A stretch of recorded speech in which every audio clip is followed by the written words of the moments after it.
मनुख अपने आप नूं शरीरिक अध्यास तो कढ़ के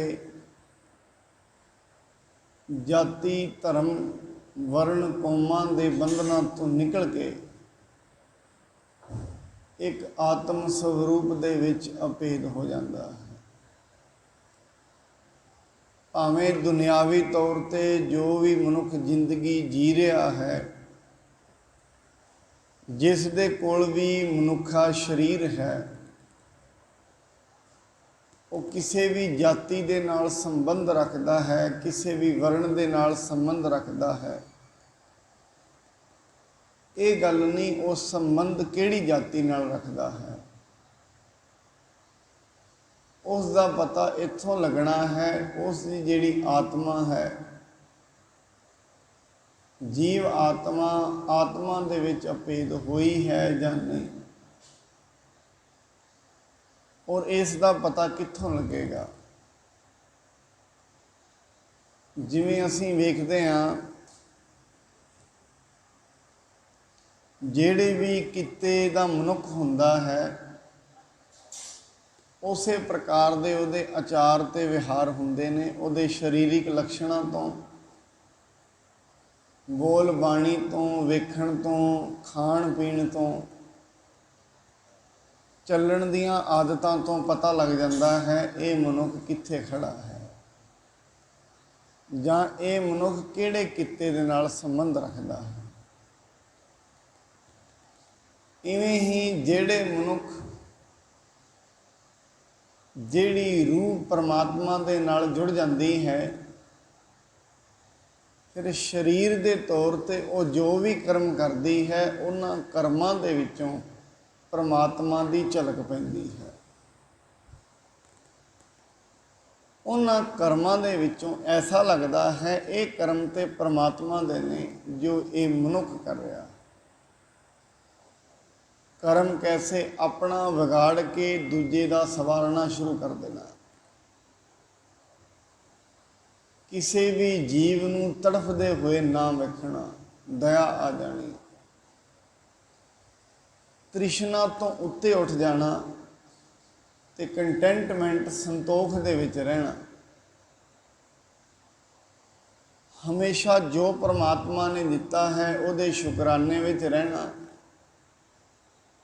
ते चुप शांति दे नाल मेहनत करी जाना। ये कुछ लक्षण ने जिहड़े गुरु साहब महाराज जी ने बाणी दे विच अंकित कीते ने। वो कहते हैं, हरख सोग जाकै नहीं, बैरी मीत समान। जिहदे कोल खुशी भी नहीं, गमी भी नहीं, और खुशी भी चेहरे तो झलकती है, गमी भी चेहरे तो झलकती है। दोवां दा प्रगटावा चेहरे तो हुंदा है। मनुख खुश है जां गमी विच है। पर जो मनुख जिन्हां दी सुरत परमात्मा आत्मा दे विच विलीन हो गई, वो ना खुश हुंदे ने ना गमी विच जांदे। निरंतर इक्को ही अवस्था दे विच वो बने रहंदे हैं। हमेशा परमात्मा दे शुकराने विच ना उन्हां दे लई कोई वैरी हुंदा है ना मित्र हुंदा है। कारण क्योंकि वो अपनी जिंदगी विच हो रहे बदलाव नूं जो भी उन्हां नूं मिल रहा है, इस दे लई किसी मनुख नूं जिम्मेवार नहीं समझते। अक्सर मनुख अपनी जिंदगी विच सुख आ जाए, धन पदार्थ आ जाए, इसका जिम्मेवार अपनी बुद्धि नूं मनदा है। तो एक दिन उसनूं बुद्धि का माण भी हो जाता है। अपनी बुद्धि का जिम्मेवार अपने सोचता है, ये जो कार्य किया है ये मैं अपनी बुद्धि के बल नाल कीता। जे माड़ा हो जाता है फिर अपनी बुद्धि के उत्ते ही वो सोग भी करता है, ये जो मेरे तो माड़ा होया है मेरे कोलों हो गया। हुण जे मनुख जो चंगा होया है बुद्धि के नाल कीता गया, इस दिमाग नूं भी परमात्मा नूं समर्पित कर दवे। हे परमात्मा, तू दिमाग दिता सी, चंगा फुरना बनाया सी ते मैं ये काम कर लिया। जे माड़ा हो गया, इस दे विच भी ये समझना, वैसे चंगा ते माड़ा ये जो दो स्लैबां बनाईयां ने मनुख ने अपने अनुसार बनाईयां ने। ਜਿਹੜੇ कर्म ने चंगे ते माड़े हरेक देश विच वक्खो वखरे ने। कई कर्म इत्थे आपां जिन्हां नूं चंगे समझदे हां, सऊदी अरब विच वो कर्म माड़े ने। जो कर्म सऊदी अरब विच चंगे ने, भारत विच माड़े ने।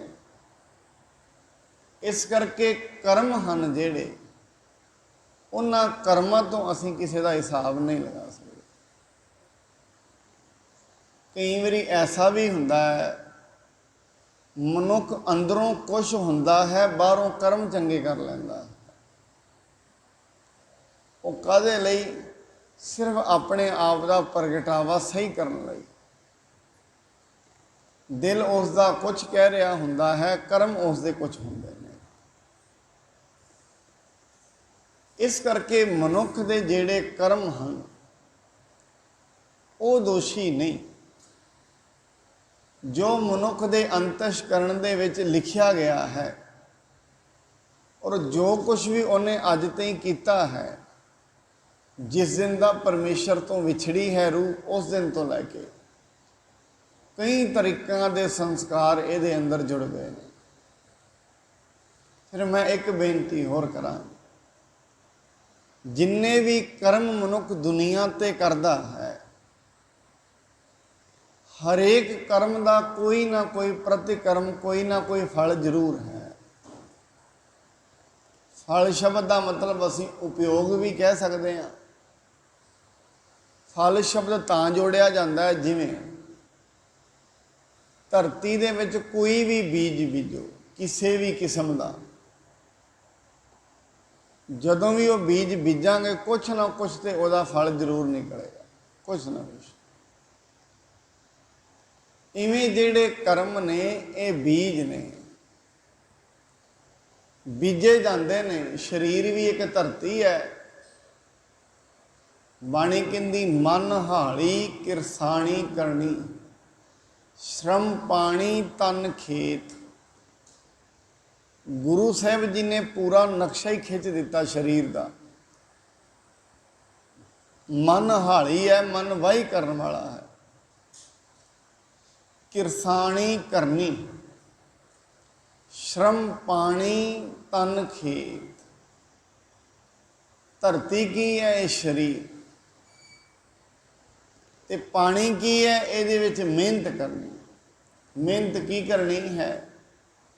मन की जिहड़ी धरती है, इनू वाहना है। वाह वाह के जिमें जिमीदार पहला जमीन वाहुंदा है, ਉਹਦੇ ਵਿੱਚੋਂ ਜਿਹੜੇ ਅਨਵਾਂਟਿਡ ਘਾਹ ਹੁੰਦੇ ਨੇ, ਕਿਤੇ ਮੰਡੂਸੀ ਹੋ ਗਈ, ਕਿਤੇ ਹੋਰ ਪ੍ਰਕਾਰ ਦੇ ਜਿਹੜੇ ਘਾਹ ਨੇ ਸਾਨੂੰ ਚਾਹੀਦੇ ਹੀ ਨਹੀਂ, ਪਹਿਲਾਂ ਵਾਹੀ ਕਰਕੇ ਉਹਨਾਂ ਘਾਵਾਂ ਨੂੰ ਪੁੱਟਦਾ ਹੈ ਅੰਦਰੋਂ। ਧਰਤੀ ਵਾਹੀ ਜਾਣੀ ਹੈ, ਫਿਰ ਧਰਤੀ ਦੇ ਵਿੱਚ ਬੀਜ ਕੀ ਬੀਜਣਾ ਹੈ। ਔਰ ਕਿਹੜੀ ਧਰਤੀ ਵਿੱਚ ਬੀਜ ਬੀਜਿਆ ਜਾਏਗਾ? ਜਿਹੜੀ ਧਰਤੀ ਦੇ ਵਿੱਚ ਪਹਿਲਾਂ ਕੋਈ ਦੂਜਾ ਘਾਹ ਨਹੀਂ। इस करके जिमीदार पहला धरती नूं वाहुंदा है, सीधा बीज नहीं सुट दिंदा। संगत विच आए हाँ, कथा सुन रहे हैं, कीर्तन सुन रहे हैं, होर किते बह के सत संगत विच सच दी विचार करते हैं दिन विच, ये है धरती नूं वाहुणा। बार बार बाणी पढ़ रहे हैं, पढ़ी जा रहे हैं, ये है धरती नूं वाहुणा। हुण धरती नूं वाहांगे तो धरती विच कुछ बीजिया जाना है, उवें नहीं बीजिया जाना। हुण इस गल का पहला पता होए मेरी धरती वाही हुई है कि नहीं है। मन विच कोई माड़े विचार चल रहे ने, अंतशकरण मैला है कि नहीं है। हुण जिस नूं ये पता लगेगा वो अपनी धरती विच बीज बीज पाएगा, नहीं नहीं बीज सकता। ਪਹਿਲਾਂ ਮਨ ਰੂਪੀ ਧਰਤੀ ਨੂੰ ਵਾਹੁਣਾ ਪੈਂਦਾ ਹੈ। ਵਾਹੀ ਹੋਈ ਦੇ ਵਿੱਚ ਫਿਰ ਬੀਜ ਬੀਜਦਾ ਹੈ। ਦਰ ਬੀਜ ਬੀਜਦੇ ਨੇ ਉੱਤੇ ਸੁਹਾਗਾ ਮਾਰ ਦਿੰਦੇ ਨੇ, ਉਹਦੇ ਕਣਕ ਬੀਜਦੇ ਆ ਜਦੋਂ ਉੱਤੇ ਸੁਹਾਗਾ ਵੱਜੇ। ਇਹ ਨਾ ਮਨ ਵਿੱਚ ਕਦੇ ਵੀ ਸੋਚੇ ਮੈਂ ਨਾਮ ਤੇ ਬੀਜਦਾ ਹਾਂ, ਮਿਲਦਾ ਤੇ ਕੁਛ ਹੈ ਨਹੀਂ। ਬਾਣੀ ਕਹਿੰਦੀ ਇਹ ਨਹੀਂ ਸੋਚਣਾ, ਸੰਤੋਖ ਰੱਖ। ਜਿਵੇਂ ਜ਼ਿਮੀਂਦਾਰ ਹੁੰਦਾ ਹੈ, ਕਣਕ ਬੀਜ ਕੇ ਉੱਤੇ ਸੁਹਾਗਾ ਮਾਰ ਕੇ ਘਰ ਆ ਕੇ ਬੈਠ ਜਾਂਦਾ ਹੈ। ਸੁਹਾਗਾ ਆਪਾਂ ਨੂੰ ਪਤਾ ਹੀ ਹੈ, ਲੱਕੜ ਦਾ ਹੁੰਦਾ ਹੈ ਜਿਹੜਾ ਅਸੀਂ ਕਣਕ ਦੇ ਉੱਤੇ ਫੇਰਦੇ ਹਾਂ। ਉਸ ਨੂੰ ਬੀਜ ਕੇ ਜ਼ਿਮੀਂਦਾਰ ਆਰਾਮ ਨਾਲ ਘਰ ਬੈਠ ਜਾਂਦਾ ਹੈ। ਕਿ 8-10 ਦਿਨਾਂ ਦੇ ਬਾਅਦ ਫਿਰ ਕਣਕ ਉਗਣੀ ਸ਼ੁਰੂ ਹੁੰਦੀ ਹੈ। ਇਵੇਂ ਅੱਜ ਸੰਗਤ ਕੀਤੀ ਹੈ, ਅੱਜ ਦੀ ਸੰਗਤ ਦਾ ਜੇ ਫਲ ਲੱਭੀਏ, ਫਲ ਤੇ ਜ਼ਰੂਰ ਹੈ ਪਰ ਵਿਖੇਗਾ ਨਹੀਂ। ਇਹ ਵੀ ਯਾਦ ਰੱਖੋ, ਜੋ ਅੱਜ ਸੰਗਤ ਕੀਤੀ ਹੈ ਉਹਦਾ ਫਲ ਤੇ ਜ਼ਰੂਰ ਹੈ ਪਰ ਉਹ ਵਿਖੇਗਾ ਨਹੀਂ। ਕਿਉਂ ਨਹੀਂ ਵਿਖੇਗਾ? ਕਿਉਂਕਿ ਉਸ ਨੂੰ ਵਿਖਣ ਦੇ ਵਾਸਤੇ ਬੜੀ ਸੂਖਸ਼ਮ ਮਨ ਦੀ ਲੋੜ ਹੈ, ਐਸੇ ਮਨ ਦੀ ਲੋੜ ਹੈ, ਐਸੀ ਸਮਝ ਦੀ ਲੋੜ ਹੈ ਜਿਹੜੀ ਬੜੀ ਸੂਖਸ਼ਮ ਹੋਏ। ਮਨ ਵਿੱਚ ਉੱਠਣ ਵਾਲੇ ਇੱਕ ਇੱਕ ਵਿਕਾਰ ਨੂੰ ਜਿਹੜੀ ਫੜ ਲੈਂਦੀ ਹੋਏ, ਉਹਦੀ ਲੋੜ ਹੈ। ਜਦੋਂ ਤਾਈਂ ਇਤਨੀ ਸੂਖਸ਼ਮ ਮਤ ਹੋਏਗੀ ਨਹੀਂ, ਫਿਰ ਮਨੁੱਖ ਨੇ ਅੱਜ ਮਾੜਾ ਕਰਮ ਕੀਤਾ ਹੈ ਕਿਸੇ ਵੀ ਪ੍ਰਕਾਰ ਦਾ, ਅੱਜ ਉਹਨੂੰ ਪਤਾ ਨਹੀਂ ਲੱਗੇਗਾ। ਕਰ ਤੇ ਉਹਨੇ ਲਿਆ ਹੈ, ਰਿਜ਼ਲਟ ਵੀ ਉਹਦਾ ਅੱਜ ਹੀ ਮਿਲ ਗਿਆ ਹੈ, ਪਰ ਉਹਨੂੰ ਅੱਜ ਪਤਾ ਨਹੀਂ ਲੱਗੇਗਾ, ਕੱਲ੍ਹ ਨੂੰ ਫਿਰ ਕਰੇਗਾ। ਜੋ ਕਰਮ ਬੀਜ ਲਿਆ ਹੈ ਉਹਨੇ ਆਪਣੇ ਨਾਲ 18-19 ਹੋਰ ਲੈ ਕੇ ਆਉਣੇ ਨੇ। ਜਿਵੇਂ ਅਸੀਂ ਇੱਕ ਬੀਜ ਸੁੱਟਦੇ ਹਾਂ ਧਰਤੀ ਵਿੱਚ ਤੇ 18-19 ਉਗਦੇ ਨੇ, 19-20 ਬੀਜ ਹੋਰ ਪੈਦਾ ਹੁੰਦੇ ਨੇ। ਇੱਕ ਮਾੜਾ ਕਰਮ ਅੱਜ ਕੀਤਾ ਹੈ, ਪਤਾ ਤੇ ਨਹੀਂ ਲੱਗਾ, ਪਰ ਉਸ ਨੇ 18-19 ਬੀਜ ਹੋਰ ਲੈ ਕੇ ਆਉਣੇ ਨੇ, ਕੱਲ੍ਹ ਨੂੰ ਫਿਰ ਕਰ ਲਵਾਂਗੇ। ਫਿਰ ਕਰਦਿਆਂ ਕਰਦਿਆਂ ਇੱਕ ਦਿਨ ਜਦੋਂ ਅੰਤਸ਼ਕਰਨ ਮੈਲਾ ਹੋ ਜਾਏਗਾ, ਫਿਰ ਮਨੁੱਖ ਪਤਾ ਕੀ ਸੋਚਦਾ ਹੈ, ਕਰਮ ਤੇ ਰੋਜ਼ ਹੀ ਮਾੜੇ ਕਰੇ, ਫਿਰ ਕਹਿੰਦਾ ਦੁਨੀਆ ਵੇਖ ਹੀ ਨਹੀਂ ਰਹੀ। ਕਿਉਂਕਿ ਮਨੁੱਖ ਕਰਮਾਂ ਨੂੰ ਛੁਪਾਉਂਦਾ ਹੈ ਦੁਨੀਆ ਤੋਂ, ਪਰਮਾਤਮਾ ਤੋਂ ਨਹੀਂ। ਮਨੁੱਖ ਨੂੰ ਡਰ ਦੁਨੀਆ ਦਾ ਹੈ, ਪਰਮਾਤਮਾ ਦਾ ਨਹੀਂ ਹੈ। ਇਸ ਕਰਕੇ ਮਾੜਾ ਕਰਮ ਜੋ ਵੀ ਇਹ ਕਰੇਗਾ, ਜੋ ਵੀ ਸੋਚੇਗਾ, ਉਸ ਨੂੰ ਛੁਪਾਉਣਾ ਚਾਹੁੰਦਾ ਹੈ ਦੁਨੀਆ ਤੋਂ। ਕਿਉਂਕਿ ਦੁਨੀਆ ਦੇ ਸਾਹਮਣੇ ਨਾ ਪ੍ਰਗਟ ਹੋ ਜਾਏ, ਪਰਮਾਤਮਾ ਦੇ ਸਾਹਮਣੇ ਤੇ ਪ੍ਰਗਟ ਹੀ ਹੈ। ਜੋ ਵੀ ਮਾੜਾ ਕੀਤਾ ਹੈ ਦੁਨੀਆ ਤੋਂ ਛੁਪ ਸਕਦਾ ਹੈ, ਪਰਮਾਤਮਾ ਤੋਂ ਨਹੀਂ ਛੁਪ ਸਕਦਾ। ਉਹਦੇ ਅੱਗੇ ਤੇ ਪ੍ਰਗਟ ਹੀ ਹੈ, ਉਹਦੇ ਅੱਗੇ ਤੇ ਖੁੱਲੀ ਹੋਈ ਕਿਤਾਬ ਹੈ ਮਨੁੱਖ। ਇਸ ਕਰਕੇ ਇਵੇਂ ਸਮਝਣਾ, ਜੋ ਮਨੁੱਖ ਕਰ ਰਿਹਾ ਹੈ ਦੁਨੀਆ ਤੋਂ ਛੁਪਾ ਸਕਦਾ ਹੈ, ਪਰਮਾਤਮਾ ਦੇ ਹੁਕਮ ਤੋਂ ਨਹੀਂ ਛੁਪਾ ਸਕਦਾ। ਉਹ ਤਾਂ ਵੇਖ ਰਿਹਾ ਨਹੀਂ, ਤੇ ਉਹਦੇ ਹੁਕਮ ਦੇ ਵਿੱਚ ਹੀ ਬਾਣੀ ਕਹਿੰਦੀ ਸਜ਼ਾ ਮਿਲਦੀ ਹੈ। ਹੁਣ ਅੱਜ ਦੀ ਜੋ ਇਹ ਪਾਵਨ ਅਸ਼ਟਪਦੀ ਹੈ, ਇਹਦੇ ਵਿੱਚ ਮਹਾਰਾਜ ਇਹੀ ਸਮਝਾਉਂਦੇ ਨੇ। ਉਹ ਕਹਿੰਦੇ ਹਨ ਪਰਮਾਤਮਾ ਨੇ ਆਪਣਾ ਆਕਾਰ ਆਪ ਬਣਾਇਆ, ਜਹਾਂ ਆਪ ਰਚਿਓ ਪਰਪੰਚ ਆਕਾਰ। ਇਹ ਜੋ ਦੁਨੀਆ ਆਪ ਜੀ ਵੇਖ ਰਹੇ ਹੋ, ਸਾਡੇ ਸਰੀਰ ਐਸੇ ਬਣੇ ਨੇ। ਜਿੰਨੇ ਵੀ ਮਨੁੱਖਾਂ 2 ਅੱਖਾਂ ਨੇ, 2 ਨੱਕ ਨੇ, ਇਹ ਸਰੀਰ ਇਹੋ ਜਿਹਾ ਹੋਏਗਾ, ਇਹਦੇ ਬਾਰੇ ਕਿਹਨੇ ਸੋਚਿਆ ਹੋਏਗਾ ਵੀ ਇੱਕ ਦੁਨੀਆ ਹੋਏਗੀ, ਉੱਥੇ ਇੱਕ ਸੂਰਜ ਹੋਏਗਾ, ਇੱਕ ਚੰਦਰਮਾ ਹੋਏਗਾ, ਪਾਣੀ ਹੋਏਗਾ, ਧਰਤੀ ਹੋਏਗੀ, ਉਹਦੇ ਵਿੱਚ ਬੀਜ ਬੀਜੇ ਜਾਣਗੇ। ਇਹ ਕਿਹਨੇ ਸੋਚਿਆ ਹੋਏਗਾ? ਸਾਰੀ ਕੱਢਤ ਕਿਹਨੇ ਸੋਚੀ ਹੈ? ਮਨੁੱਖ ਦਾ ਨੱਕ ਹੋਏਗਾ, ਉਹਦੇ ਵਿੱਚੋਂ ਹਵਾ ਲਏ ਕਰੇਗਾ, ਦੰਦ ਹੋਣਗੇ, ਉਹਨਾਂ ਨਾਲ ਖਾਇਆ ਕਰੇਗਾ। ਇਹ ਸਾਰਾ ਕਿਸੇ ਨੇ ਤੇ ਸੋਚਿਆ ਹੈ ਵੀ ਐਵੇਂ ਹੋਣਾ ਚਾਹੀਦਾ। ਉਸ ਨੂੰ ਅਸੀਂ ਕ੍ਰੀਏਟਰ ਕਹਿੰਦੇ ਹਾਂ, ਜਿਹਨੇ ਇਹ ਸਾਰਾ ਨਕਸ਼ਾ ਤਿਆਰ ਕੀਤਾ ਹੈ। ਜਿਵੇਂ ਅੱਜ ਦੁਨੀਆ 'ਤੇ ਅਸੀਂ ਮਕਾਨ ਬਣਾਉਂਦੇ ਹਾਂ ਨਾ, ਪਹਿਲਾਂ ਉਹਦਾ ਨਕਸ਼ਾ ਤਿਆਰ ਕਰਦੇ ਹਾਂ। ਐਸਾ ਘਰ ਹੋਏਗਾ, ਇਹਦੇ ਵਿੱਚ ਇੰਨੇ ਕਮਰੇ ਹੋਣਗੇ, ਇੱਥੇ ਵਾਸ਼ਰੂਮ ਹੋਏਗਾ, ਇੱਥੇ ਕਿਚਨ ਹੋਏਗਾ। ਬੜਿਆਂ ਤਰੀਕਿਆਂ ਦੇ ਨਾਲ ਸਾਰਾ ਸੋਚੀਦਾ ਹੈ। ਫਿਰ ਇੱਥੇ ਪਲਾਟ ਲਵਾਂਗੇ, ਫਲਾਣੇ ਮਹੱਲੇ ਵਿੱਚ ਲਵਾਂਗੇ, ਇੱਥੋਂ ਰੋਟੀ ਆਇਆ ਕਰੇਗੀ, ਕਿੰਨੀਆਂ ਹੀ ਸੋਚਾਂ ਮਨੁੱਖ ਸੋਚਦਾ ਹੈ। ਫਿਰ ਇਹ ਜਿਹੜੀ ਦੁਨੀਆ ਹੈ ਇਹਦੇ ਬਾਰੇ ਪ੍ਰਮਾਤਮਾ ਨੇ ਸੋਚਿਆ, ਐਸੀ ਦੁਨੀਆ ਹੋਏਗੀ ਇਹਦੇ ਵਿੱਚ ਮਨੁੱਖ ਪ੍ਰਮਾਤਮਾ ਤੋਂ ਜੇ ਮੇਰੇ ਤੋਂ ਵਿਛੜ ਜਾਇਆ ਕਰੇਗਾ ਉਹ ਧੱਕੇ ਖਾਇਆ ਕਰੇਗਾ। ਜਿਹੜਾ ਨਾਮ ਨੂੰ ਭੁੱਲ ਜਾਇਆ ਕਰੇਗਾ, ਬੰਦਗੀ ਨੂੰ ਦੁਖੀ ਰਹੇ ਕਰੇਗਾ। ਇਹ ਉਹਨੇ ਬਣਾਇਆ ਸਾਰਾ। ਉਹਨੇ ਇਹ ਵੀ ਲਿਖਿਆ ਜਿਹੜਾ ਨੇੜੇ ਆ ਜਾਏਗਾ ਉਹ ਸੁਖੀ ਹੋ ਜਾਏਗਾ। ਫਿਰ ਐਸਾ ਮਨੁੱਖ ਖਾਏਗਾ, ਜ਼ਰੂਰਤ ਤੋਂ ਵੱਧ ਖਾਏਗਾ, ਬਿਮਾਰ ਹੋ ਜਾਏਗਾ। ਬਿਨਾਂ ਸੰਜਮ ਤੋਂ ਬਿਨਾਂ ਪਰਖੇ ਖਾਏਗਾ ਤਾਂ ਵੀ ਬਿਮਾਰ ਹੋ ਜਾਏਗਾ। ਇਹ ਐਵੇਂ ਸਮਝ ਲੈਣਾ ਹੈ, ਇਹ ਮਨੁੱਖ ਦੀ ਮਨੁੱਖਾ ਜਾਤੀ ਦਾ ਕੀਤਾ ਹੋਇਆ ਕਰਮ ਹੈ। ਕਦੇ ਵੇਖਣਾ ਜਿਹੜੇ ਮੁਰਗੇ ਹੁੰਦੇ ਨੇ ਉਹਨਾਂ ਵਿੱਚ ਕਈ ਵਾਰੀ ਬਰਡ ਫਲੂ ਆ ਜਾਂਦਾ ਹੈ। ਕਈ ਪੋਲਟਰੀ ਫਾਰਮ ਖਾਲੀ ਹੋ ਜਾਂਦੇ ਨੇ, ਇੱਕ ਤੋਂ ਦੂਜਾ, ਦੂਜੇ ਤੋਂ ਦੂਜਾ, ਕਈ ਮੁਰਗੇ ਮਰਦੇ ਹੀ ਜਾਂਦੇ ਨੇ। ਪਰ ਯਾਦ ਰੱਖਣਾ, ਜਦੋਂ ਉਹ ਮਰਦੇ ਹਨ ਨਾ, ਮਨੁੱਖਾਂ ਦੀਆਂ ਅੱਖਾਂ 'ਚ ਅਥਰੂ ਨਹੀਂ ਆਉਂਦੇ। ਉਦੋਂ ਹੋਰ ਜਿਹੜੀਆਂ ਪ੍ਰਜਾਤੀਆਂ ਨੇ, ਪੰਛੀ ਮਰ ਜਾਂਦੇ ਨੇ, ਉਦੋਂ ਮਨੁੱਖਾ ਜਾਤੀ ਇੰਨਾ ਦੁਖੀ ਨਹੀਂ ਹੁੰਦੀ। ਹੋ ਸਕਦਾ ਉਹਨਾਂ ਦੇ ਮਰਨ ਦੇ ਪਿੱਛੇ ਕਾਰਨ ਮਨੁੱਖ ਹੀ ਹੋਏ, ਹੋ ਸਕਦਾ ਉਹਨਾਂ ਦੀ ਮੌਤ ਦੇ ਪਿੱਛੇ ਮਨੁੱਖ ਦਾ ਲਾਲਚੀ ਜੁੜਿਆ ਹੋਏ, ਹੋ ਸਕਦਾ ਹੈ ਗਲਤ ਕੋਈ ਟੀਕਾ ਲਾ ਦਿੱਤਾ ਹੋਏ ਇੱਕ ਮੁਰਗੇ ਨੂੰ, ਉੱਤੋਂ ਕਈ ਮਰ ਗਏ ਹੋਣ। ਇਸ ਕਰਕੇ ਜੋ ਕੁਛ ਉਹਨਾਂ ਜਾਤੀਆਂ ਨਾਲ ਹੋ ਰਿਹਾ ਹੈ, ਉਦੋਂ ਮਨੁੱਖ ਦੀ ਅੱਖਾਂ 'ਚੋਂ ਅਥਰੂ ਨਹੀਂ ਨਿਕਲਦੇ। ਪਰ ਹੈ ਸਭ ਕੁਝ ਕਰਮ ਦਾ ਨਤੀਜਾ। ਹੁਣ ਉਹ ਕਰਮ ਕਿਵੇਂ ਕਮਾਇਆ, ਕਿਹੜਾ ਕਰਮ ਕਮਾਇਆ, ਇਹ ਰੱਬ ਜਾਣਦਾ ਹੈ। ਜਿਵੇਂ ਜਹਾਜ਼ ਦਾ ਡੈਸ਼ਬੋਰਡ ਹੁੰਦਾ ਨਾ, ਉੱਤੇ ਕਈ ਬਟਨ ਹੁੰਦੇ ਨੇ, ਤੇ ਅਣਜਾਣ ਵਿਅਕਤੀ ਜਾ ਕੇ ਕੋਈ ਬਟਨ ਦੱਬਦਾ ਤੇ ਜਹਾਜ਼ ਸ਼ੁਰੂ ਹੋ ਜਾਏ। ਹੁਣ ਬਟਨ ਤੇ ਕੋਈ ਦੱਬਿਆ ਗਿਆ ਹੈ, ਪਤਾ ਸਾਰੇ ਜਹਾਜ਼ ਵਿੱਚ 20 ਜਣੇ ਬੈਠੇ ਨੇ, ਪਤਾ ਕਿਸੇ ਨੂੰ ਵੀ ਨਹੀਂ ਵੀ ਚਲਾਉਣਾ ਕਿਵੇਂ ਹੈ।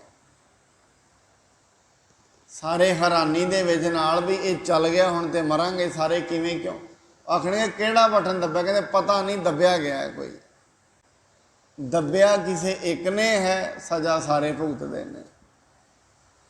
ਹੁਣ ਇੱਕ ਮਨੁੱਖ ਜਾ ਕੇ ਜਹਾਜ਼ ਵਿੱਚ ਬਟਨ ਦੱਬ ਦੇਗਾ, ਦੱਬੇਗਾ ਇੱਕ, 18 ਦੇ 18 ਸਜ਼ਾ ਭੁਗਤਣਗੇ। ਇਸ ਕਰਕੇ ਕਰਨ ਵਾਲਾ ਤੇ ਕੋਈ ਪੰਚਰ ਹੁੰਦੇ ਨੇ, ਸਜ਼ਾਵਾਂ ਸਾਰਿਆਂ ਨੂੰ ਭੁਗਤਣੀਆਂ ਪੈਂਦੀਆਂ। ਇਹ ਜੋ ਕਰਮ ਹੈ, ਕੋਈ ਨਾ ਕੋਈ ਤੇ ਕਰਮ ਹੈ ਜਿਹਦੀ ਸਜ਼ਾ ਫਿਰ ਮਨੁੱਖ ਨੂੰ ਮਿਲਦੀ ਹੈ। ਬਾਣੀ ਕਹਿੰਦੀ ਇਹ ਜੋ ਆਕਾਰ ਬਣਾਇਆ ਹੈ, ਇਹ ਹੁਕਮ ਜੋ ਪਰਮਾਤਮਾ ਨੇ ਬਣਾਇਆ ਹੈ, ਫਿਰ ਮਨੁੱਖ ਇੱਕ ਕੰਮ ਕਰ ਸਕਦਾ ਹੈ, ਹੁਕਮ ਦੇ ਵਿੱਚ ਤੇ ਰਹੇਗਾ।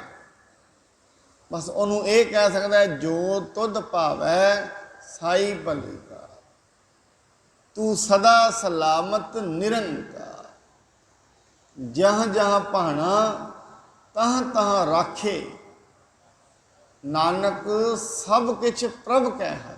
ਇੰਨੀ ਗੱਲ ਹੀ ਕਰ ਸਕਦੇ। ਸਾਡੇ ਹੱਥ ਵਿੱਚ ਜ਼ੋਰ ਨਹੀਂ, ਅਸੀਂ ਤੇ ਅਣਜਾਣ ਜੀਵ ਹਾਂ। ਇਹ ਪ੍ਰਿਥਵੀ ਦੇ ਮੁਕੰਮਲ ਕੁਦਰਤ ਦੇ ਬਾਰੇ ਅੱਜ ਤੇ ਕੋਈ ਨਹੀਂ ਜਾਣ ਸਕਿਆ। ਮੈਂ ਅੱਗੇ ਵੀ ਬੇਨਤੀ ਕੀਤੀ, ਵਿਗਿਆਨ ਦੇ ਤੌਰ ਤੇ ਬੜੇ ਵੱਡੇ ਵਿਗਿਆਨੀ ਹੋਏ ਨੇ ਦੁਨੀਆ ਤੇ, ਪਰ ਜਿਹੜੇ ਵੱਡੇ ਵਿਗਿਆਨੀ ਹੋਏ ਨੇ, ਜਿਸ ਦਿਨ ਉਹ ਦੁਨੀਆ ਤੋਂ ਜਾਣ ਲੱਗੇ, ਉਹ ਇੱਕ ਵਿਗਿਆਨੀ ਬਣ ਕੇ ਨਹੀਂ ਗਏ ਦੁਨੀਆ ਤੋਂ। ਆਇਨਸਟਾਈਨ ਦੁਨੀਆ ਦਾ ਸਭ ਤੋਂ ਵੱਡਾ ਵਿਗਿਆਨੀ ਹੈ। ਜਿਤਨੀ ਬੁੱਧੀ ਦਾ ਮਾਲਕ ਉਹ ਹੋਇਆ ਹੈ ਦੁਨਿਆਵੀ ਤੌਰ ਤੇ, ਪਦਾਰਥਾਂ ਨੂੰ ਖੋਜਣ 'ਚ ਇੰਨੀ ਬੁੱਧੀ ਦਾ ਮਾਲਕ ਦੁਨੀਆ ਤੇ ਕੋਈ ਦੂਜਾ ਮਨੁੱਖ ਜੰਮਿਆ ਨਹੀਂ ਅੱਜ ਤੱਕ।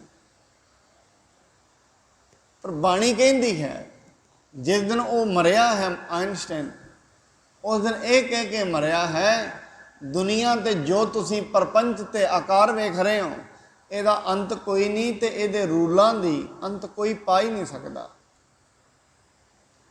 ਮੈਨੂੰ ਹੈਰਾਨਗੀ ਹੁੰਦੀ ਹੈ, ਛੋਟਾ ਜਿਹਾ ਮਨੁੱਖ ਜਿਹਨੇ ਕੋਈ ਪਦਾਰਥ ਬਾਰੇ ਨਹੀਂ ਜਾਣਿਆ, ਕੋਈ ਵਿਗਿਆਨ ਬਾਰੇ ਨਹੀਂ ਜਾਣਦਾ, ਉਹ ਪਰਮਾਤਮਾ ਬਾਰੇ ਗੱਲਾਂ ਕਰਨੀਆਂ ਸ਼ੁਰੂ ਕਰ ਦਿੰਦਾ।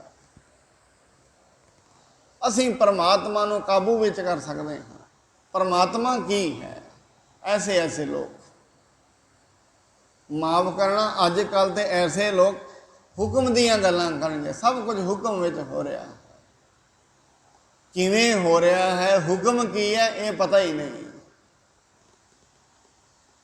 ਐਸੇ ਐਸੇ ਲੋਕ ਜਿਹੜੇ ਕਦੇ ਪੜ੍ਹੇ ਨਹੀਂ, ਲਿਖੇ ਨਹੀਂ, ਕਿਸੇ ਯੂਨੀਵਰਸਿਟੀ 'ਚ ਗਏ ਨਹੀਂ, ਉਹ ਕਹਿਣਗੇ ਕਿੱਥੇ ਹੈ ਪਰਮਾਤਮਾ, ਵਿਖਾਓ ਸਾਨੂੰ। ਤੈਨੂੰ ਕਿੱਥੋਂ ਵਿਖਾਈਏ? ਜੇ ਕਿਤੋਂ ਮਾੜਾ ਮੋਟਾ ਸਮਝਿਆ ਹੋਏ, ਕੋਈ ਅਕਲ ਦੇ ਤਲ ਤੇ ਜੀਵੇਂਗਾ ਤੇ ਪਤਾ ਲੱਗੇਗਾ ਪਰਮਾਤਮਾ ਕਿੱਥੇ ਹੈ। ਇਸ ਕਰਕੇ ਪਦਾਰਥ ਦੇ ਤੌਰ ਤੇ ਜਿੰਨਾ ਇਹ ਪ੍ਰਪੰਚ ਤੁਸੀਂ ਵੇਖ ਰਹੇ ਹੋ, ਦੂਰ ਦੂਰ ਤੇ ਨਿਗਾਹ ਮਾਰੋਗੇ, ਆਕਾਸ਼ ਵੇਖਦੇ ਹੋ, ਤਾਰੇ ਵੇਖਦੇ ਹੋ, ਚੰਦਰਮਾ ਵੇਖ ਰਹੇ ਹੋ, ਇਹ ਸਾਰੀ ਡਿਜ਼ਾਈਨਿੰਗ ਪਰਮਾਤਮਾ ਨੇ ਆਪ ਕੀਤੀ ਹੈ ਬਾਹਰੀ ਤੌਰ ਤੇ। ਫਿਰ ਇਹਦੇ ਵਿੱਚ ਜਿਹੜੇ ਜੀਵ ਰਹਿੰਦੇ ਨੇ, ਉਹ ਜੀਵਾਂ ਨੂੰ ਇਹ ਤੇ ਨਹੀਂ ਪਤਾ ਕਰਮ ਕਿਹੜੇ ਕਰਨੇ ਨੇ, ਕਿਉਂ ਗੁਰੂ ਤੇ ਪੀਰ ਤੇ ਕਿਸੇ ਦਾ ਹੋਏਗਾ ਤੇ ਉਹਨੂੰ ਪਤਾ ਲੱਗ ਜਾਏਗਾ ਕੀ ਕਰਨਾ ਹੈ ਕੀ ਨਹੀਂ। ਦੁਨੀਆ ਦੇ ਉੱਤੇ ਅਸਥਿਰਤਾ ਫੈਲਣ ਦਾ ਇੱਕ ਇਹ ਵੀ ਕਾਰਨ ਹੈ, ਜਿਹਨੂੰ ਗੁਰੂ ਨਾਨਕ ਸਾਹਿਬ ਨੇ ਭਾਈ ਗੁਰਦਾਸ ਜੀ ਦੀਆਂ ਵਾਰਾਂ ਵਿੱਚ ਲਿਖਿਆ ਹੈ। ਭਾਈ ਗੁਰਦਾਸ ਜੀ ਨੇ, ਬਾਝੋਂ ਗੁਰੂ ਗਵਾਰ ਹੈ ਕਰਦੀ ਸੁਣੀ ਲੋਕਾਈ। ਬਿਨਾਂ ਸੱਚੇ ਗੁਰੂ ਤੋਂ ਹਨੇਰਾ ਹੀ ਹਨੇਰਾ ਹੈ ਦੁਨੀਆ ਤੇ ਦੁਨੀਆ ਹਾਂ ਹਾਂ ਕਰਦੀ ਸੁਣੀ ਜਾਂਦੀ ਹੈ, ਚੀਕਾਂ ਮਾਰਦੀ ਹੈ ਦੁਨੀਆ। ਮੈਨੂੰ ਲੱਗਦਾ ਹੈ ਭਾਈ ਗੁਰਦਾਸ ਜੀ ਦਾ ਉਹ ਵਚਨ ਹੁਣ ਸੱਤਿਆ ਸਾਬਿਤ ਹੋ ਰਿਹਾ ਹੈ। ਦੁਨਿਆਵੀ ਤੌਰ ਤੇ ਮਨੁੱਖ ਕੋਲ ਨਾ ਤੇ ਕੋਈ ਗੁਰੂ ਹੈ ਨਾ ਪੀਰ ਹੈ। ਹੁਣ ਆਪ ਜੀ ਕਹੋਗੇ ਅਸੀਂ ਜਿਹੜੇ ਲੋਕ ਗੁਰਦੁਆਰਾ ਸਾਹਿਬ ਆਉਂਦੇ ਨੇ, ਮੱਥਾ ਟੇਕਦੇ ਨੇ, ਸਾਡਾ ਤੇ ਗੁਰੂ ਹੈ। ਨਹੀਂ, ਗੁਰੂ ਦਾ ਮਤਲਬ ਜਿਸ ਤੋਂ ਅਸੀਂ ਕੁਝ ਸਿੱਖਿਆ ਹੈ, ਜਿਸ ਦੀ ਬਾਣੀ ਤੋਂ ਕੁਝ ਸਮਝਿਆ ਹੈ, ਜਿਹਦੇ ਮਾਰਗ ਤੇ ਅਸੀਂ ਤੁਰੇ ਹਾਂ। ਗੁਰੂ ਕੌਣ ਹੈ? ਮੈਂ ਤਾਂ ਕਈ ਵਾਰੀ ਸੋਚਦਾ ਗੁਰੂ ਗ੍ਰੰਥ ਸਾਹਿਬ ਜੀ ਦੇ ਅੰਗ ਕਿੰਨੇ ਨੇ, ਇਹ 80% ਵਿੱਚੋਂ ਕਿਤੇ 20% ਨੂੰ ਪਤਾ ਹੋਏਗਾ। ਕਿੰਨੀਆਂ ਬਾਣੀਆਂ ਨੇ, ਕਿੰਨੇ ਰਾਗ ਨੇ, ਇਹ ਕਿਸੇ ਨੂੰ ਪਤਾ ਹੋਏਗਾ। ਫਿਰ ਉਹਦਾ ਕਾਹਦਾ ਗੁਰੂ ਹੋਇਆ ਜਿਹਨੂੰ ਇਹ ਨਹੀਂ ਪਤਾ। ਜਿਸ ਨੂੰ ਗੁਰੂ ਦੇ ਬਾਬਤ ਇਹ ਚੀਜ਼ਾਂ ਹੀ ਨਹੀਂ ਪਤਾ, ਗੁਰਬਾਣੀ ਕਹਿੰਦੀ ਕੀ ਹੈ, ਕਰਨਾ ਕੀ ਹੈ, ਕਦੇ ਸੰਗਤ ਵਿੱਚ ਹੀ ਨਹੀਂ ਆਇਆ। ਫਿਰ ਬਾਣੀ ਕਹਿੰਦੀ ਉਹਦਾ ਉਧਾਰ ਨਹੀਂ, ਸਗੋਂ ਐਸੇ ਮਨੁੱਖ ਹੀ ਦੁਨੀਆ ਨੂੰ ਨਾਸ਼ ਦੇ ਰਾਹ ਤੇ ਲੈ ਕੇ ਜਾਂਦੇ ਨੇ, ਨਾਸ਼ ਉਹੀ ਕਰਾਉਂਦੇ ਨੇ, ਕਿਉਂਕਿ ਉਹਨਾਂ ਦੇ ਕਰਮਾਂ ਦੇ ਵਿੱਚ ਸੱਤਿਆ ਨਹੀਂ ਹੁੰਦਾ। ਆਪਣੇ ਨਿੱਜੀ ਲਾਲਚ ਤੇ ਨਿੱਜੀ ਲੋਭ ਦੇ ਹਿੱਤ ਉਹ ਲੋਕ ਪੂਰੇ ਪੂਰੇ ਸ਼ਹਿਰਾਂ ਨੂੰ ਗਰਕ ਕਰਾ ਦਿੰਦੇ ਨੇ। ਐਸੇ ਲੋਕ ਸਾਹਿਬ ਜੀ ਕਹਿੰਦੇ ਨੇ, ਅਸਲ ਦੇ ਵਿੱਚ ਜਿਨ੍ਹਾਂ ਮਨੁੱਖਾਂ ਦਾ ਕੋਈ ਗੁਰੂ ਨਹੀਂ, ਪੀਰ ਨਹੀਂ, ਜਿਨ੍ਹਾਂ ਨੇ ਕਦੀ ਸੰਗਤ ਵਿੱਚ ਨਹੀਂ ਆਏ, ਇਹਨੂੰ ਬਾਣੀ ਨੇ ਬੜਾ ਵੱਡਾ ਸ਼ਬਦ ਵਰਤਿਆ, ਜੋ ਸਤਿਗੁਰ ਸਰਣ ਸੰਗਤ ਨਹੀਂ ਆਏ, ਧ੍ਰਿਗ ਜੀਵੇ ਧ੍ਰਿਗ ਜੀਵਾ। ਹੁਣ ਧ੍ਰਿਗ ਦਾ ਮਤਲਬ ਕਹਿੰਦੇ 100 ਫਟਕਾਰਾਂ ਇਕੱਠੀਆਂ ਹੋਣ ਤੇ ਇੱਕ ਧ੍ਰਿਗ ਬਣਦਾ। ਲਾਹਨਤ ਹੈ ਐਸੇ ਜੀਵਨ ਤੇ ਜਿਹੜਾ ਜੀਵਨ ਖਾਣ ਪੀਣ ਵਿੱਚ ਹੀ ਜਾ ਰਿਹਾ, ਫਿਟਕਾਰ ਹੈ। ਸਤਿਗੁਰੂ ਜੀ ਕਹਿੰਦੇ ਕਿਵੇਂ ਉਹ ਲੋਕ ਜਿਉਂਦੇ ਹੋਣਗੇ ਜ਼ਿੰਦਗੀ, ਕਿੰਨੇ ਦੁੱਖ ਵਿੱਚ ਜੀ ਰਹੇ ਹੋਣਗੇ, ਕਿੰਨਿਆਂ ਸਾੜਿਆਂ ਵਿੱਚ ਉਹ ਲੋਕ ਜੀ ਰਹੇ ਹੋਣਗੇ, ਜਿਹਨੂੰ ਬਾਣੀ ਵਿੱਚ ਮਹਾਰਾਜ ਨੇ ਬਿਨ ਸਿਮਰਨ ਜੋ ਜੀਵਨ ਬਲਣਾ, ਸਰਪ ਜੈਸੇ ਅਰਜਾਰੀ। ਸਰਪ ਜਿਵੇਂ ਜਿਵੇਂ ਸੱਪ ਹੁੰਦਾ ਹੈ ਨਾ, ਆਪਣੇ ਮੂੰਹ ਦੇ ਵਿੱਚ ਜ਼ਹਿਰ ਦੀ ਥੈਲੀ ਰੱਖਦਾ ਹੈ, ਸਾਰੀ ਉਮਰ ਕਦੀ ਕਿਸੇ ਚੂਹੇ ਨੂੰ ਖਾ, ਕਦੀ ਕਿਸੇ ਨੂੰ ਖਾ, ਇਵੇਂ ਹੀ ਜ਼ਿੰਦਗੀ ਕੱਢ ਦਿੰਦਾ। ਸਰਪ ਜੈਸੇ ਅਰਜਾਰੀ, ਅਰਜਾ ਗਵਾ ਦਿੱਤੀ ਜਿਵੇਂ ਸੱਪ ਗਵਾਉਂਦਾ ਹੈ। ਤੇ ਸੱਪ ਦਾ ਕਰਮ ਕੀ ਹੈ? ਕਦੇ ਕਿਸੇ ਨੂੰ ਖਾ, ਕਦੀ ਕਿਸੇ ਤੇ ਜ਼ਹਿਰ ਸੁੱਟ, ਕਦੀ ਕਿਸੇ ਤੇ ਸੁੱਟ। ਤੇ ਸੱਪ ਆਪਣੇ ਜ਼ਹਿਰ ਕਰਕੇ ਸਾਰੀ ਉਮਰ ਹੀ ਦੁਖੀ ਰਹਿੰਦਾ ਹੈ। ਸੱਪ ਦੀ ਜੂਨੀ ਇੰਨੀ ਮਾੜੀ ਹੈ ਕਿਉਂਕਿ ਉਹਦੇ ਮੂੰਹ ਦੇ ਵਿੱਚ ਜ਼ਹਿਰ ਦੀ ਥੈਲੀ ਹੈ। ਉਹ ਜ਼ਹਿਰ ਦੀ ਥੈਲੀ ਕਰਕੇ ਸਾਰੀ ਉਮਰ ਪਰੇਸ਼ਾਨ ਰਹਿੰਦਾ ਹੈ ਸੱਪ। ਸਤਿਗੁਰੂ ਜੀ ਕਹਿੰਦੇ ਜਿਨ੍ਹਾਂ ਮਨੁੱਖਾਂ ਦੇ ਅੰਦਰ ਕਾਮ, ਕ੍ਰੋਧ, ਲੋਭ, ਹੰਕਾਰ ਦੀਆਂ ਥੈਲੀਆਂ ਨੇ, वो सारी उम्र ही परेशान रहते हैं, तृष्णा की थैली चुकी फिरते हैं। जिन्होंने समझ नहीं, कदे ज्ञान नहीं आया, जो सतगुर शरण संगत नहीं आए, त्रिग जीवे त्रिग जीवास। सतगुरु जी कहते हैं यह भी मत जानना, जेड़े लोग संगत विच नहीं आए फिर कित्थे होणगे? दो थावां ते होणगे। जिन्हां ने गुरु का नाम नहीं लिया फिर किहड़े काम विच लग्या उन्हां दा मन? मन किते ते लग्या होएगा ना, तां ते इधर नहीं आ रहा। कहते या तो मन विकार कमाउण ते लग्या है, या सिर्फ माया कमाउण ते लग्या, पदार्थ कमाउण ते लग्या होया। फिर बाणी कहती 9 खंडां दा राज भी कमा लाएगा ना, अंत नूं हार के ही जाएगा दुनिया। 9 खंडन को राज कमावे, अंत चलै गो हारी। अंत दे विच वो दुनिया तो हार के जाता है। ऐसा जिंदगी विच कुछ लाहा लैके नहीं जाता, सगों गवा के जाता है। सतगुरु जी कहते हैं गुरमुख लाहा लै गए, मनमुख चले मूल गवाए जियो। जेड़े कोई गुरु दे सन्मुख होए, कोई गुरु की गल सुनी, उन्होंने तो कोई लाहा ले लिया दुनिया ते, पर जेड़े मनमुख सी वो मूल गवा के ही चले गए। अपना आप मूल कहते हैं, जिवें जड़ा होंदियां ने ना, दरख्त का मूल जड़ा ने, अपने आत्म स्वरूप नूं जान ही ना सके, इनू कहते हैं मूल गवाउणा। अपने आप नूं समझ ही नहीं सके, असीं कौन सी, करन की आए सी, इनू कहते हैं मूल गवाउणा।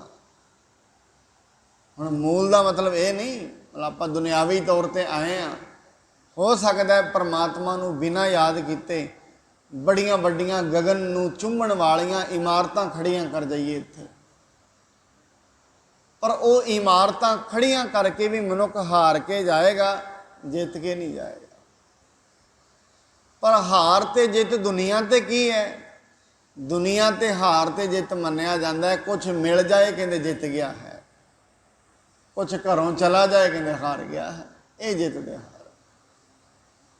ये जो परपंच आकार तुसी वेख रहे हो, दूर तो ही निगाह जाएगी, ये उन्हें बनाया है। तो कई बारी हैरानगी हुंदी है, 42 लाख जीव पानी विच रहिंदे ने, कोई हट्टी नहीं, गुरु नानक साहब कहते कोई दुकान नहीं चल रही, कोई बिजनेस नहीं हो रहा, तो 42 दे 42 लाख जीव किवें जिंदगी विच आनंद माणदे ने। मछलियां वेख्यो समुंदर च खेड़दियां फिरदियां ने। 42 लाख जीव समुंदर विच रहिंदे ने ते खाना पीना फ्री है उन्हां दा, बाणी दे विच महाराज। ते 42 लाख जीव ही सुके ते रहिंदे ने, आ धरती ते जिथे तुसीं वेख रहे हो। इन्हां 42 लाख 83 लाख 999 दुनिया चों जे किते डायरैक्टली मैं शब्द वरत रहा हाँ, चिंता विच कोई है तो एक मनुख है, बाकी सारे आनंद लेंदे ने, सुख विच जी रहे ने। चिड़ियां ने हुण रोटी खानी है, सवेरे उड्डणगियां अपने आलणियां चों, कणक खा के किते मिल गई खा के, फिर उड़ के बह जाना अपने दरख्त ते, आनंद माणदियां ने। सवेरे भी गीत गाउंदियां ने, शामी भी गीत गाउंदियां। बाणी कहंदी तेह गुण मह कीनो विस्तार। फिर तिन्ना गुणां दे विच दुनिया जी रही है, रजगुण दे विच, तम गुण दे विच ते सतव गुण दे विच। तम गुण की हुंदा है? आलस, कुछ भी करन नूं दिल ना करना, ये आलसी मनुखां दी पहचान। रजब की है? भज्जे ही फिरना, रुकना ही ना। जेड़े सियाणे लोग हुंदे ने ना, वो जेड़ा जहर हुंदा है उन्होंने भी दवाई बना लेंदे ने, ते जिन्हां कोल दिमाग नहीं हुंदा, समझ नहीं हुंदी, वो अमृत नूं भी जहर बना लेंदे ने। ऐसा भी हुंदा। उदाहरण की है?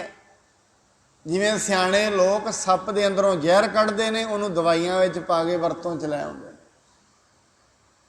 ये तो सियाणियां दी गल हो गई। जिन्हां कोल सियाणप नहीं, रोटी खा रहे हैं, रोटी भी अणसठ ही खाई जाते हैं, कभी कुछ खा लिया कभी कुछ खा लिया, और रोटी भी जहर बन जाती है। मिठा करके खाया कौड़ा उपजया साध। अणसठ ही खाई गए, कभी कुछ खा लिया, कभी मिठा ही मिठा खाई गए, कोई ना कोई बीमारी लग गई। ये कहेंगे चलो रब ने ला दी है, रब ने आके मूँह दे रसगुल्ले पाए ने, आप ही पाए ने, रब ने थोड़ी ना पाए ने। जो कोई गुरु नहीं, कोई पीर नहीं, किसी तो पता ही नहीं किता संजम की है, जिंदगी विच क्यों खाना है तो किन्ना खाना है, तो संगत विच ही आके पता लगेगा ना। ये गुरु ही दसेगा जिंदगी विच करना की है, की करना है, की नहीं करना है। गुरबाणी दे विच महाराज बाबा होर खाना खुशी खुआर, जित खाधै तन पीड़िए, मन मह चलै बेकार। ऐसा क्यों खाना है, पेट ते रज गया है, नीयत नहीं रजी, उत्ते खाई जाता। मैं तो विआहां विच वेख्या है, कैसा संजम है मनुख दा। एक थां ते पहली गल तो ये सभ्यता ही गलत हो गई। तुसीं इक्को दिन 20-20 30-30 डिशां बना लैंदे, ਉਹਦਾ कोई फायदा है? कोई 2-4 बनाओ ਜਿਹੜਾ मनुख ਜਿਹੜੀਆਂ ਜ਼ਰੂਰੀ ਨੇ, ਨਾਲੇ ਤੇ ਖਰਚੇ ਬਚਣਗੇ ਮਨੁੱਖ ਤੇ। पर मनुखा जाति अपने विनाश वाल, अपनी सैल्फ रिस्पैक्ट नूं दुनिया दे विच छाउण दे लई इन्ना काम करता है मनुख। हुण वो करदा की है, एक चीज़ खाधी है, पहला ठंडी खाधी है, फिर गर्म खाधी है, सारा दिन विच पता नहीं की खा लैंदा है उत्थे बैठा बैठा। फिर शाम नूं कहंदा है लगदा है शरीर खराब हो गया है, कि संजम नहीं, जुबान दे उत्ते संजम नहीं, ना बोलण दा संजम है, ना स्वाद दा संजम है। माने कहंदी जप तप संजम धर्म ना कमाया, सेवा साध ना जानिया हर राया, कहो नानक हम नीच कर्मा, शरण परे की राखो शर्मा। सतगुरु जी कहते संजम में जदों तक मनुख रहेगा, ये शरीरिक तौर पर भी ठीक रहेगा। पर मैं फिर बेनती करा, वही मनुख संजम में रहिंदे ने, खाण ते बोलण दे विच जेड़े मनुख बंदगी करते हैं। तीजा मनुख संजम में रहेगा ही नहीं। होर कोई मनुख संजम कमा ही नहीं सकेगा। क्यों? जीभ दे रस तो छुटकारा हुंदा ही उदों है जदों बंदगी अंदर होए। बाहरी तौर पर अखां दा बार बार वेखण नूं दिल करता है, पराया धन वेखण नूं दिल करता है। ये उदों ही खत्म हो सकता है जदों अंदर बंदगी होएगी, उवें नहीं होना। ये रस खत्म ही नहीं होंदे, उदों भी खत्म नहीं होंदे। पता लग जाएगा की कढ़ेगा इन्हां विचों, समझ लग गई। इस करके संगत समझ देंदी है। परमात्मा ने तिन्ना गुणां दे विच पृथ्वी बनाई है, तमो गुण दे विच, रजो गुण ते सतो गुण। आपां कदे फिर इनू अगे बयान करांगे, क्योंकि ये अपने आप दे विच 5-4 दिनां च क्लीयर होने वाला विषय है। तमो गुण की है, सतो गुण की है, रजो गुण की है। अगे कहते पाप पुन तां भई कहावत, को नरक कोई सुरग बंछावत। जदों परमात्मा ने धरती बना दी, फिर इत्थे गल्लां चलियां भी फलाना मनुख ते नरकां विच जाएगा, फलाना स्वर्गां विच जाएगा। आल जाल माया जंजाल, हौमै मोह भरम पै भार। हौमै चल पई मनुखा, जो परमात्मा तो विछड़े तो हौमै आ गई। जदों तई अपने तो वड्डी शक्ति ना विखे, हौमै उदों तई खत्म ही नहीं होंदी। जिवें एक एरिए दे विच कोई बदमाश है, लोकां नूं रोज़ तंग करता है, इसे एरिए दे कोई वड्डा आ जाए ना, उस दिन ठंडा हो जाएगा, हौमै खत्म हो जाएगी। हौमै खत्म ही उदों हुंदी है जदों अपने तो वड्डा विख जाए। इस करके जेड़े भगत हुंदे ने उन्हां विच हौमै इसलिए नहीं हुंदी, क्योंकि उन्होंने अपने तो वड्डा ते करन कारण परमात्मा विख पैंदा है। हौमै मोह भरम पै भार, दुख सुख मान अपमान, अनक प्रकार कियो बख्या। दुख ते सुख, मान अपमान, इज्जत ते बेइज्जती, ये चीज़ों का प्रचलन दुनिया ते हो गया। आपन खेल आप कर देखै, खेल संकोचै तो नानक एक है। वो परमात्मा अपना खेल आप ही करके वेखता है। जिदन ये सारे खेल नूं खत्म करेगा, फिर एक हो जाएगा। जिवें एक दरिया हुंदा ना, दरिया तो कई नहरां निकलियां ने, एक दरिया दे विचों कई लिंक नहरां कढ़ दिंदे ने। परमात्मा एक दरिया है, जिन्ने आप जी बैठे हो सारे लिंक नहरां हो, ਉਹਦੇ ਚੋਂ ਨਿਕਲੇ। ਪਾਣੀ ਉਹਦਾ ਹੀ ਹੈ ਅੰਦਰ ਮਨੁੱਖ ਦੇ। ਇਸ ਕਰਕੇ ਕਹਿੰਦੇ ਨੇ ਜਿਸ ਦਿਨ ਉਹ ਨਹਿਰਾਂ ਫਿਰ ਉਹਦੇ ਵਿੱਚ ਆ ਕੇ ਮਿਲ ਜਾਣਗੀਆਂ ਸਮੁੰਦਰ ਵਿੱਚ, ਫਿਰ ਉਹਨਾਂ ਦਾ ਕੋਈ ਆਪਣੀ ਵੱਖਰੀ ਹਸਤੀ ਨਹੀਂ ਰਹੇਗੀ। ਇਹ ਦੁਨੀਆ ਉਸਨੇ ਬਣਾਈ ਹੈ, ਉਹਦਾ ਖੇਲ ਹੈ। ਇਹਨੂੰ ਖਤਮ ਕਰਨਾ ਚਾਹੇ ਅੱਜ ਕਰ ਲੈ, ਕੀ ਪਤਾ ਹੈ ਕਿਸੇ ਨੂੰ, ਪਰ ਜਿੱਦਣ ਖਤਮ ਹੋਏਗੀ ਫਿਰ ਇੱਕ ਵਿੱਚ ਜਾ ਕੇ ਮਿਲ ਜਾਏਗੀ, ਇਕੱਲਾ ਪਰਮਾਤਮਾ ਰਹਿ ਜਾਏਗਾ। ਇਸ ਕਰਕੇ ਸਾਰੀ ਚੀਜ਼ਾਂ ਦਾ ਮਾਲਕ ਪਰਮਾਤਮਾ ਹੈ। ਉਹਨੇ ਸਾਨੂੰ ਬਣਾਇਆ ਹੈ। ਕਿੱਡੀਆਂ ਸੋਹਣੀਆਂ ਅੱਖਾਂ ਡਿਜ਼ਾਈਨ ਕੀਤੀਆਂ ਨੇ, ਨੱਕ ਕੀਤਾ ਹੈ, ਉਹਨੇ ਹੀ ਕੀਤਾ ਹੈ ਨਾ। ਇੱਥੇ ਮੱਥੇ ਦੇ ਕੋਲ ਅੱਖਾਂ ਹੋਣਗੀਆਂ, ਐਵੇਂ ਹੱਥ ਹੋਣਗੇ, ਹੱਥ ਐਵੇਂ ਚੱਲਣ ਕਰਨਗੇ, ਹਿੱਲਣ ਕਰਨਗੇ, ਪੈਰ ਚੱਲਣ ਕਰਨਗੇ। ਵੇਖੋ ਪੈਰ ਹੁੰਦਾ ਤੇ ਮਾਸ ਦਾ ਹੀ ਹੈ, ਕਿਵੇਂ ਉਹਦੇ ਵਿੱਚ 5 ਉਂਗਲਾਂ ਬਣਾਈਆਂ ਨੇ, ਕਿੱਦਾਂ ਕਮਾਲ ਕੀਤੀ ਹੈ। ਆਹ ਹੱਥ ਹੈ, ਜੇ ਕਿਤੇ ਜੁੜਿਆ ਰਹਿ ਜਾਏ ਨਾ, ਇਕੱਠਾ ਕਿਸੇ ਕੰਮ ਦਾ ਨਹੀਂ। ਲੋਕ ਕਿਵੇਂ ਇੱਕ ਉਂਗਲ ਵੀ ਉਰਾਂ ਪਰਾਂ ਹੋ ਜਾਏ, ਤੇ ਕਿੰਨਾ ਉਹਨੇ ਕਿੱਡੀ ਸੰਜੀਦਗੀ ਦੇ ਨਾਲ ਹੱਥ ਬਣਾਇਆ ਹੈ। ਕਦੇ ਹੱਥ ਨੂੰ ਵੇਖ ਕੇ ਹੀ ਵਾਹਿਗੁਰੂ ਨਿਕਲ ਜਾਂਦਾ ਵੀ ਕਮਾਲ ਹੋ ਗਈ ਪਰਮਾਤਮਾ, ਐਸਾ ਹੱਥ ਬਣਾਇਆ। ਕਿਵੇਂ ਸਰੀਰ ਦੇ ਵਿੱਚ ਨਾੜਾਂ ਨੇ, ਕਿਤੋਂ ਬਲੱਡ ਆ ਰਿਹਾ ਹੈ। ਸਿਰਫ ਮਨੁੱਖ ਨੂੰ ਰੋਟੀ ਖਾਣ ਦੀ ਜ਼ਰੂਰਤ ਹੈ, ਪਚਾਉਣ ਦੀ ਜ਼ਰੂਰਤ ਨਹੀਂ। ਵੇਖੋ ਆਪਣੇ ਆਪ ਹੀ ਪਚੀ ਜਾਂਦੀ ਹੈ। ਰੋਟੀ ਖਾ ਲਈ, ਅੰਦਰ ਕਿੰਨਾ ਕੁਛ ਸਿਸਟਮ ਨਾਲ ਹੀ ਸ਼ੁਰੂ ਹੋ ਜਾਂਦਾ ਹੈ। ਕਿਤੇ ਬਲੱਡ ਬਣ ਰਿਹਾ ਹੈ, ਕਿਤੇ ਕੁਛ ਜਾ ਰਿਹਾ ਹੈ। ਜਿਵੇਂ ਅੰਦਰ ਹੈ ਨਾ, ਜਿਵੇਂ ਬਾਹਰ ਤੁਰਿਆ ਫਿਰਦਾ ਖਲਾਰਾ, ਐਵੇਂ ਅੰਦਰ ਹੈ, ਨਾਲੋਂ ਨਾਲ ਬਲੱਡ ਬਣਨਾ ਸ਼ੁਰੂ ਹੋ ਗਿਆ। ਕਿੰਨੀਆਂ ਚੀਜ਼ਾਂ ਬਣਦੀਆਂ ਨੇ। ਇਹ ਕਿਹਨੇ ਬਣਾਇਆ ਸੀ ਵੀ ਇਵੇਂ ਰੋਟੀ ਖਾਧੀ ਜਾਏਗੀ, ਇੱਥੋਂ ਬਲੱਡ ਬਣੇਗਾ, ਇੱਥੋਂ ਆਹ ਚੀਜ਼ ਹੋਏਗੀ, ਇੱਥੋਂ ਆਹ ਹੋਏਗੀ। ਇਹ ਸਭ ਉਹਦੀ ਕਿਰਪਾ ਹੈ। ਕਿੱਡਾ ਪਿਆਰਾ ਹੈ ਪਰਮਾਤਮਾ, ਜਿਹਨੇ ਏਡੀਆਂ ਚੀਜ਼ਾਂ ਬਣਾਈਆਂ ਨੇ। ਫਿਰ ਉਸ ਵੱਡੇ ਪਰਮਾਤਮਾ ਦੇ ਕੇ ਹੱਥ ਹੀ ਜੋੜ ਗਏ। ਜਿਸ ਠਾਕੁਰ ਸਿਓ ਨਾਹੀ ਚਾਰਾ, ਤਾਕੂ ਕੀਜੈ ਸਦ ਨਮਸਕਾਰਾ। ਰੋਜ਼ ਉਹਦੀ ਇਬਾਦਤ ਕਰੀਏ, ਉਹਦੀ ਬੰਦਗੀ ਵਿੱਚ ਬੈਠੀਏ, ਰੋਜ਼ ਉਹਨੂੰ ਯਾਦ ਕਰੀਏ। ਇਹ ਹੀ ਮਨੁੱਖ ਦਾ ਪਰਮ ਕਰਤੱਵ ਹੈ। ਸ਼ਾਂਤੀ ਮਿਲ ਜਾਏਗੀ, ਜ਼ਿੰਦਗੀ ਜਿਉਣ ਦਾ ਆਨੰਦ ਆ ਜਾਏਗਾ। ਉਹ ਵੱਡਾ ਪਰਮਾਤਮਾ ਵਿਖ ਜਾਏ, ਜ਼ਿੰਦਗੀ ਆਨੰਦਿਤ ਹੋ ਜਾਏਗੀ। ਨਹੀਂ ਮਨੁੱਖ ਆਪਣੀ ਹਉਮੈ ਵਿੱਚ ਹੀ ਤੁਰਿਆ ਰਹਿੰਦਾ ਹੈ।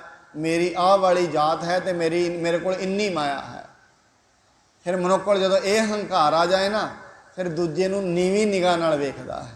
ਆਪਣੇ ਆਪ ਹੀ, ਇਹਨੂੰ ਕਰਨ ਦੀ ਲੋੜ ਨਹੀਂ, ਆਪਣੇ ਆਪ ਹੀ ਅੰਦਰ ਐਸੀਆਂ ਭਾਵਨਾ ਬਣ ਜਾਂਦੀਆਂ ਨੇ। ਫਿਰ ਜਿੱਦਣ ਪਰਮਾਤਮਾ ਵਿਖ ਜਾਂਦਾ ਹੈ, ਇਹ ਸਾਰੀਆਂ ਖਤਮ ਹੋ ਜਾਂਦੀਆਂ ਨੇ ਆਪਣੇ ਆਪ। ਸੋ ਸਤਿਗੁਰੂ ਜੀ ਕਿਰਪਾ ਕਰਨ। ਕੱਲ੍ਹ ਨੂੰ ਜਿਹੜੀ ਅੰਤਮ ਇਸ ਦੀ ਪੌੜੀ ਰਹਿ ਗਈ ਹੈ, ਉਹ 'ਤੇ ਆਪਾਂ ਵਿਚਾਰ ਕਰਾਂਗੇ।